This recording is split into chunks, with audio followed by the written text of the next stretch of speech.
అధ్యక్ష, నేను కన్క్లూడ్ చేస్తున్నా అధ్యక్ష. భారత రాష్ట్ర సమితి మీద ఉన్న కోపంతోనో, కేసీఆర్ మీద ఉన్న కోపంతోనో, లేకుంటే కేసీఆర్ ఆనవాళ్ళు చెరిపేయాలనే తపనతోని తెలంగాణను అవమానపరచకండి, తెలంగాణ అస్తిత్వాన్ని అవమానపరచకండి, కాకతీయుల రాజులను గౌరవించండి. సార్ ఇవాళ లక్నవరం, రామప్ప, పాకాల, గణపురం చెరువులు మాకు కాకతీయులు ఇచ్చిన ప్రసాదం అధ్యక్ష. వరంగల్ జిల్లా కేంద్రంగా కాళేశ్వరం నువ్వు లేవు, పుట్టలేదు తమ్మి, ఎందుకు అనవసరం అధ్యక్ష. కాకతీయులు తెలంగాణలో వ్యవసాయ రంగాన్ని, నీటిపారుదల రంగాన్ని గణనీయంగా అభివృద్ధి చేసిండు. బ్రహ్మాండమైన సరస్సులు కట్టిండ్లు, బ్రహ్మాండంగా గొలుసు కట్టు చెరువులు కట్టిండ్లు, బ్రహ్మాండంగా వ్యవసాయాన్ని అభివృద్ధి చేసిండు. కాకతీయులు గొప్ప రాజులు.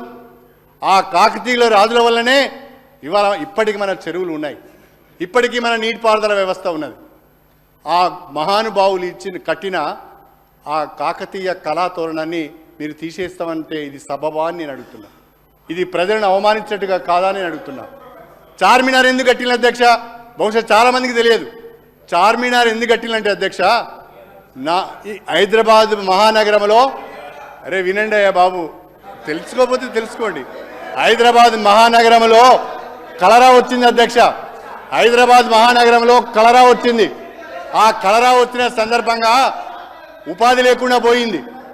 అనేక మంది కూలీలకు ఉపాధి కల్పించాలనే ఉద్దేశంతో కలరా వ్యాధి సందర్భంగా చనిపోయిన వాళ్లకు చిహ్నంగా చార్మినార్ కట్టిన అధ్యక్ష. దాన్ని కూడా తీసేస్తామంటున్నారు. ఇది విచిత్రం అధ్యక్ష, ఇది మంచి పద్ధతి కాదు. నేను కాంగ్రెస్ ప్రభుత్వానికి విజ్ఞప్తి చేస్తున్నా, మీరిచ్చిన 6 గ్యారెంటీలు, అభయస్థంలో మీరు ఇచ్చిన హామీలు, మీరు మేనిఫెస్టోలో ఇచ్చిన అనేక హామీలు, మొత్తంగా 420 హామీలను ప్రజలకు ఇచ్చారు. ఆ హామీలను నిలబెట్టుకునే విధంగా, ఆ హామీలను నెరవేర్చే విధంగా ఆర్థిక వనరులను సమీకరించుకొని ప్రజలకు మేలు చేసే ప్రయత్నం చేయండి. మీ సమయాన్ని ప్రతిపక్షం పైన దాడి చేయడానికో, భారత రాష్ట్ర సమితిని నిందించడానికో, కేసీఆర్ ఆనవాళ్ళు తెరిపేయడానికో వెచ్చించకండి. తద్వారా తెలంగాణకు అన్యాయం చేయకండి అని చెప్పి ఈ సందర్భంగా వాళ్ళకి హితవు చెప్తూ మీరు నాకు ఈ సమయాన్ని ధన్యవాదాలు తెలుపుకుంటూ సెలవు తీసుకుంటున్నాను. రాజగోపాల్ రెడ్డి గారు.